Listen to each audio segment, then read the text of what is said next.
On se retrouve pour le 5e épisode de Ça peut vous aider. L'objectif, que tous les Vantais aient accès et demandent leurs droits. Parce qu'une ville qui va bien, c'est une ville qui fait attention à tous ses habitants. Chaque mois, on va aborder un droit. Est-ce que j'y suis éligible ? Comment m'y prendre ? Est-ce que c'est compliqué ? Aujourd'hui, on va parler des aides pour lutter contre la précarité énergétique. Elles touchent de plus en plus de Français. 35% déclarent avoir souffert du froid chez eux lors de l'hiver dernier.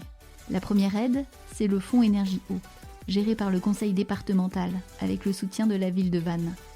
La deuxième aide, c'est le chèque énergie, géré par l'État.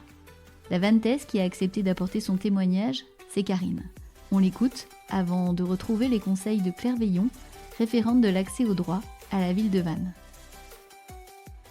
Bonjour, je m'appelle Karine, j'ai 52 ans et ça fait plus de 20 ans que je faisais de l'animation commerciale, mais je trouvais que mes revenus étaient assez aléatoires en travaillant que 3 jours par semaine. Lors d'un forum de recrutement, j'ai donc trouvé un nouveau poste et donc là ça fait 2 CDD, 3 mois que je signe et j'espère en janvier signer mon CDI. Il y a quelques mois, Karine, vous aviez du mal à payer vos factures d'énergie. Vous avez donc frappé à la porte du CCAS qui vous a parlé du fonds énergie eau. J'avais du mal à régler ma dernière facture d'EDF et d'eau. Je me suis déplacée au CCAS. On m'a demandé de constituer, de revenir avec quelques pièces pour justifier de mes ressources et de mes charges. À la suite de ça, j'ai pu bénéficier d'une aide de 50 € pour une facture et 150 € pour l'autre. Et j'ai fait également la demande pour le chèque énergie auquel j'ai eu droit. Et d'année en année, maintenant, ça se fait automatiquement et c'est reversé directement à l'agence EDF. Cette année, j'ai reçu un chèque de 63 € chèque énergie. On va dire que c'est un petit coup de pouce, cette aide. Oui, tout à fait, parce que les factures s'élèvent cette année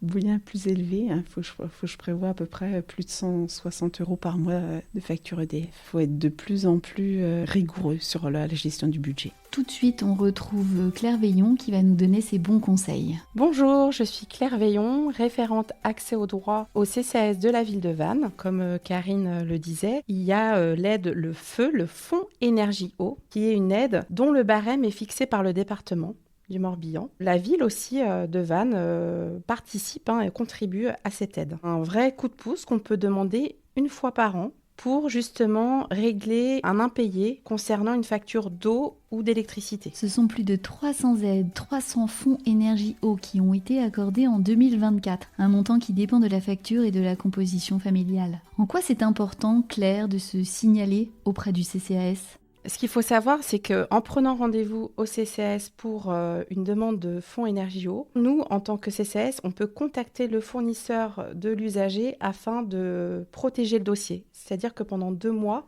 on va éviter la coupure complète d'électricité. Il ne faut vraiment pas hésiter à prendre rendez-vous, ne pas attendre le dernier moment pour venir nous rencontrer, afin justement d'éviter cette coupure qui peut être anxiogène.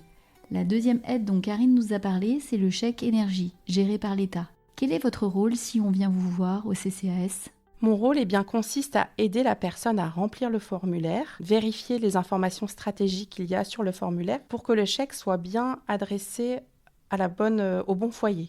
Le montant de cette aide financière varie de 48 à 277 € en fonction de la composition du ménage et du revenu imposable. L'État envoie automatiquement au foyer un chèque énergie par la poste. Ça représente environ 4 millions de bénéficiaires. Mais il arrive que certaines personnes pourtant éligibles ne reçoivent pas le chèque. Dans ce cas, ce qu'on peut faire, c'est accompagner, comme Karine, les personnes qui ont besoin d'aide pour formaliser leur demande. Il y a 2 manières de faire. Soit on peut le faire sur Internet, sur la plateforme en ligne du chèque énergie, ou bien on peut remplir un formulaire papier que l'on envoie par courrier postal, puis ensuite l'État adresse le chèque au domicile de la personne. Si on a un doute, notre situation professionnelle a changé, on a baissé nos ressources, on ne sait pas à qui s'adresser, qu'est-ce qu'on doit faire, Claire ? Eh bien, il y a 2 façons de faire. On peut aller sur le simulateur en ligne directement de l'État pour vérifier son éligibilité. Et si on n'est pas à l'aise avec l'outil numérique, on prend contact avec moi et je réalise la simulation avec vous. Pour le mot de la fin, on retrouve Karine. Il ne faut pas hésiter à aller demander de l'aide dans différentes structures. On y a droit et je vous invite à le faire, sans gêne, sans culpabilité. Pour toute question sur vos droits, vous pouvez donc contacter Claire Veillon, référente de l'accès aux droits à la ville de Vannes. Elle vous reçoit au CCAS pour un diagnostic sur vos droits. Vous pouvez prendre rendez-vous au 06 98 34 18 23. Surtout, n'hésitez pas. Kenavo.